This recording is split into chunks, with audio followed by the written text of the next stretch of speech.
વધુ સમય ના લેતા અહીં જે કંઈ વિશેષ બધાની ઉપસ્થિત છે પેલા જેવું છે બધાએ નામી અનામી નામ લેવા જોઈએ તો કવિરા ટૂંકમાં કહું કે બધાનો પરિચય છે એટલે બધાના નામ ના દેવાય. પેલી કહેવત છે ને કે જો પથારી કરવામાં સવાર પડે હું ક્યારે, એમાં એવું છે બધાય માં ભગવતીના ઉપાસક છે અને ખૂબ ભગવતીની કૃપા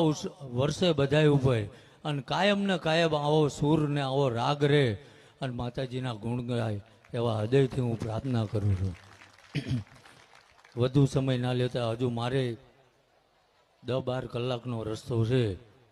પણ માં ભગવતીના નિમંત્રણને માન આપીને અહીં આવ્યો છું અને માં ભગવતી જે કંઈ આ અવસરમાં પધાર્યું છે જે કંઈ માતાજીના ગુણગાન ગાયા છે